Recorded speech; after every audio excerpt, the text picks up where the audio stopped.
What's up, you guys? We are here at the Baker's Son by Valerio's, not far at all from NRG. They are known for everything ube. They've got some amazing pastries and specialty breads, and we're getting inside the kitchen to see how it's all made. Come on. The Baker's Son is known for their famous Pan de Ube. Just look at that vibrant purple color. But more on that later. Right now, the team is hard at work making some of their best sellers, Spanish rolls and cheese rolls. Each one is filled end to end, so the first bite is just as good as the last. The cheese rolls are filled with straight up cream cheese, giving them a rich and tangy bite. Meanwhile, the Spanish roll filling is a sweet, buttery mix of sugar, milk, a splash of vanilla, and breadcrumbs to add texture and soak up all that buttery goodness.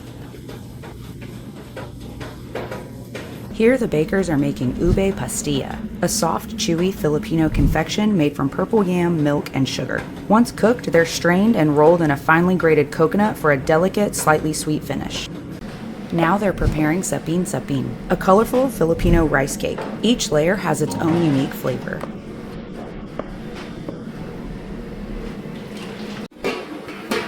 Now we've got puto cake. These soft, bite-sized Filipino rice cakes are lightly sweet and fluffy. They may be different colors, but don't let that fool you. They all have the same soft, fluffy texture and light, sweet flavor. The colors just make them even more fun to eat before they get packaged up and put on display.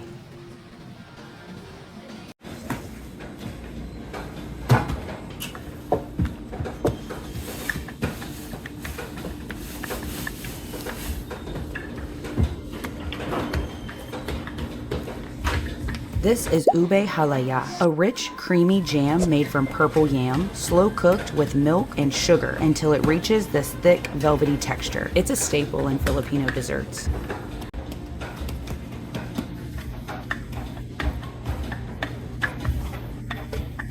Here, they're filling their soft, buttery brioche-style loaves with rich ube halaya. Some are packed with just ube, while others get an extra treat. A mix of ube halaya and the sweet, buttery Spanish roll filling for even more flavor in every bite. Notice how almost everything here is done by hand, yet every piece looks nearly identical.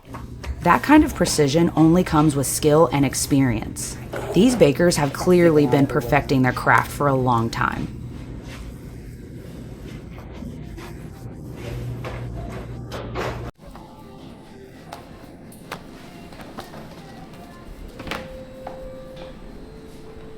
Here, the baker is using a bread lame, a small but essential tool for scoring dough. These cuts aren't just for looks. They help control how the bread expands in the oven, allowing steam to escape and preventing unwanted cracks. The result? A beautifully shaped loaf with the perfect texture.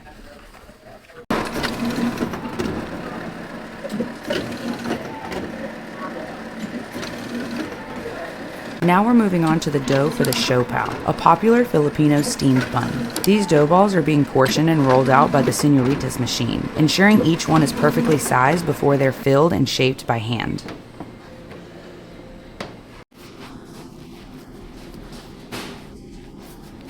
Now it's time to fill these siopao, starting with a Filipino favorite, pork adobo. This slow braised pork is tender, savory, and slightly sweet, packed with flavors of soy sauce, vinegar, garlic, and black pepper. It's topped with a slice of boiled egg, making it even more satisfying. Pork adobo is a staple in Filipino cuisine, known for its rich, comforting taste and melt-in-your-mouth texture. Next up is bola bola, which translates to meatball in Tagalog. This siopao is filled with juicy, seasoned pork. It's hearty, savory, and pairs perfectly with the soft, fluffy bun. Once sealed, the siopao are placed into giant steamers to cook until soft and pillowy. To keep things organized, each bun gets a food coloring dot, red for pork adobo, green for bola bola. So both the kitchen and the customers know exactly what they're getting. The classic siopao gets steamed to perfection, creating that soft, pillowy bun we all know and love. But here's something you don't see every day: siopao tostado. Instead of steaming, these buns are fried until golden brown, giving them a crispy, slightly chewy exterior while keeping that flavorful pork adobo filling inside. Here's their famous Pan de Ube. Let's step inside to see how it's made. First, eggs are added to carefully measured flour. Then comes the active starter, a blend of flour, yeast, and water. As the baker jiggles the bucket, you can see the bubbles forming, proof of the live yeast working to give the dough its signature chew and rise. Once the starter is activated, it's blended into the mixer and the ingredients start to come together. Then comes the window pane test, a vital step in assessing gluten development. By gently stretching a small piece of dough until it becomes thin and translucent without tearing, the baker confirms the gluten network is fully formed. Next, the dough is carefully scaled into uniform portions. Watch as the dough is methodically rolled and gently folded, a precision process that guarantees uniformity in every loaf. Then the dough is prepped for the sheeter, a machine essential in high-volume bakeries. This tool evenly rolls out the dough to the ideal thickness, ensuring every piece is consistent and ready for filling.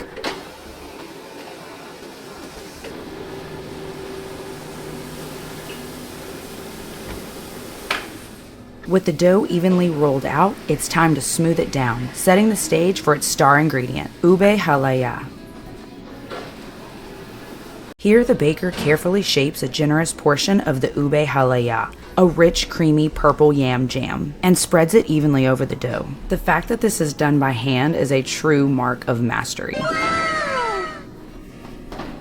If you're enjoying this behind-the-scenes look and learning something new, let me know by giving this video a like. And if you want more content like this, consider subscribing. I'd love to have you along for the ride.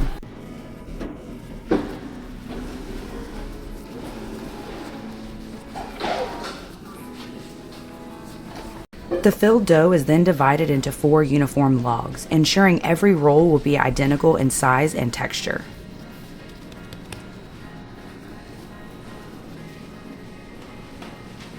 After cutting, the baker seals each log by hand.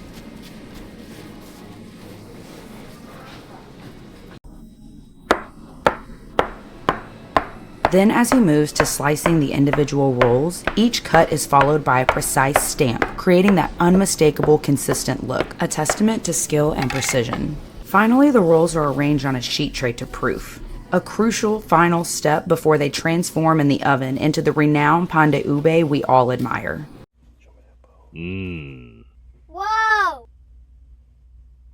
Now let's get into the halo halo. First, sweet red and white beans are added, an essential component in many Asian desserts. Unlike in Western sweets, beans are used here for their natural sweetness and creamy texture, adding richness without being too heavy. Next is nata de coco, which is like a coconut jelly, followed by sweet bananas. Tapioca pearls are added to the mix, and followed by langka, which is also known as jackfruit, followed by the addition of red and green gulaman, a jelly made from agar.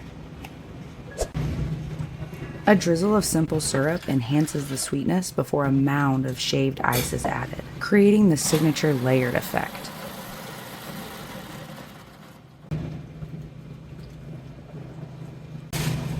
Over that, a rich blend of evaporated milk is poured, soaking into the ice before another round is added, ensuring every bite is perfectly creamy.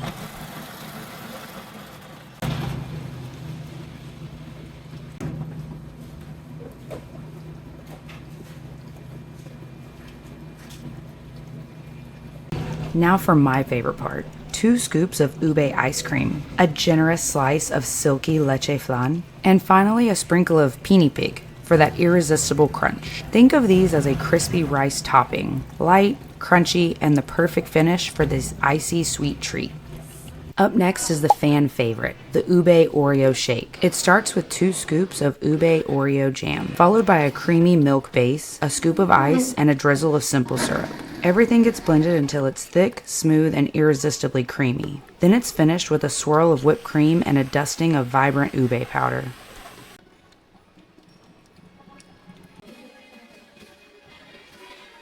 Guys, our shakes just came out and I'm about to dive into this. First up, we have the ube Oreo shake, and this is absolutely stunning. That bright purple color coming from the ube, it's topped with whipped cream and a sprinkle of ube powder. I cannot wait. Let's go in for a taste. Oh my God. This is perfectly sweet. It is not overpowering whatsoever. I'm gonna destroy this in about 5 minutes. Now it's time to try the halo-halo, which translates to mix in Tagalog. The idea is to blend all the layers, sweet beans, jellies, fruits, shaved ice, milk, and toppings, so each bite is a perfect mix of flavors and textures.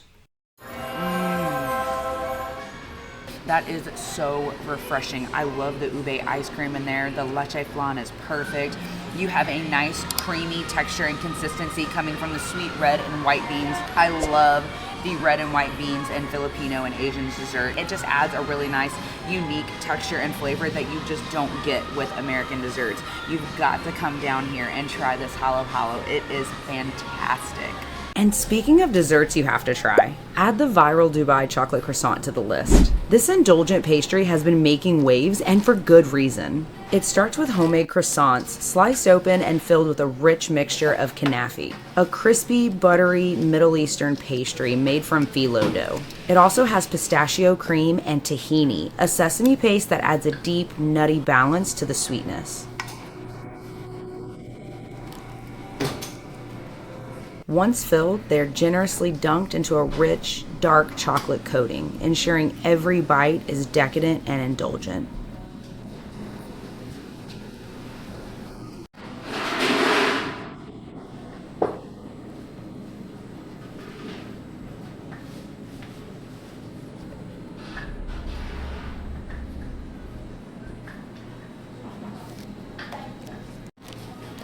And before the chocolate sets, a final touch. Crushed pistachios are sprinkled on top, adding another layer of satisfying crunch and a pop of color.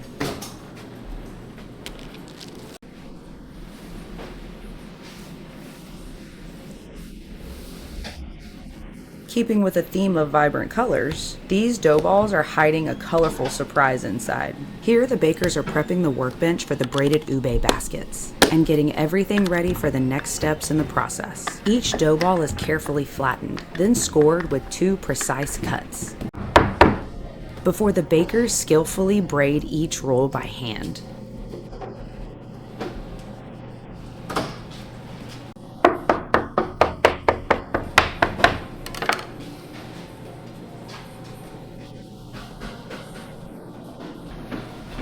Once each roll is braided, they're carefully lined up and rolled together in one smooth motion.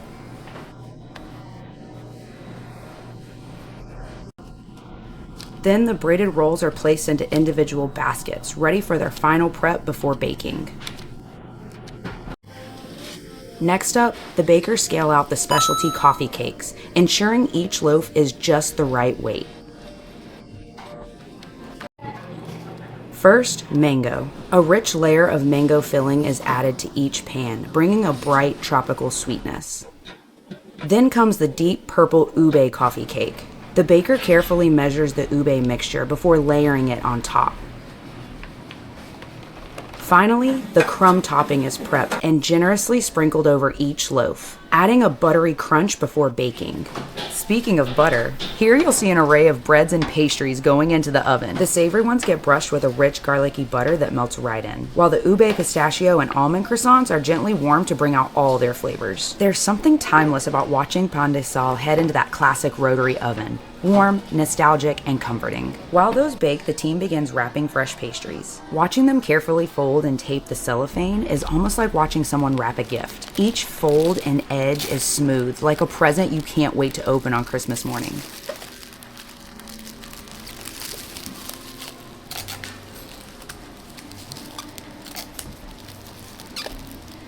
Back at the oven, the savory pastries emerge golden and glistening. The baker spins the tray for us, almost like showing off a work of art before placing it onto the rack to cool. Next up, those beautiful sweet croissants. The ube, pistachio, and almond croissants cool off, waiting for their final touches before hitting the display. The Korean garlic cheese bombs are hit with a snowfall of Parmesan cheese, while the sweet croissants receive a delicate dusting of powdered sugar.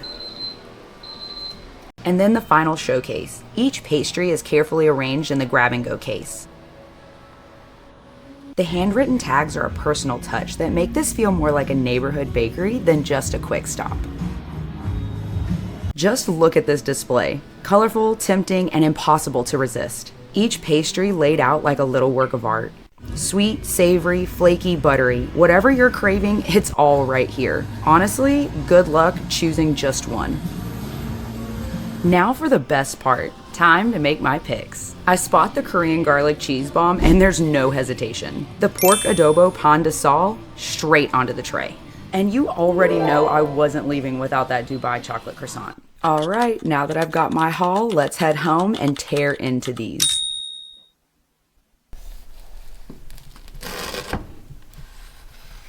Guys, this is the viral Dubai Chocolate Croissant. This looks so incredible. I'm gonna dive on in.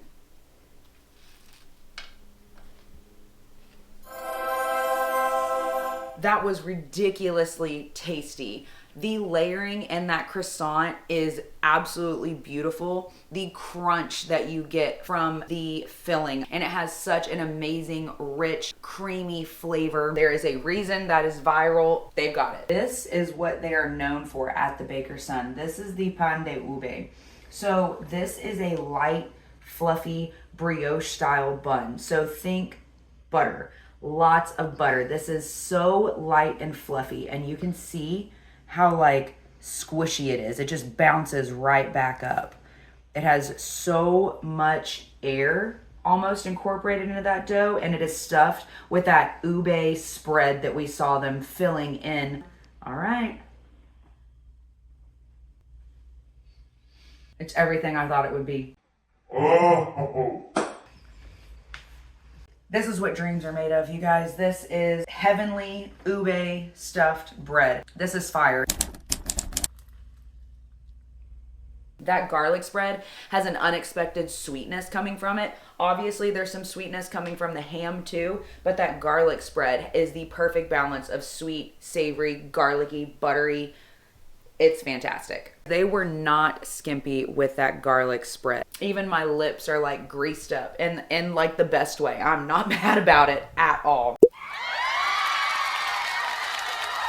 I'm so excited right now. Cream cheese is honestly one of my favorite cheeses. Full disclosure, I could probably just eat it straight up by the brick. This is making my inner fat kid so happy. Let's go in.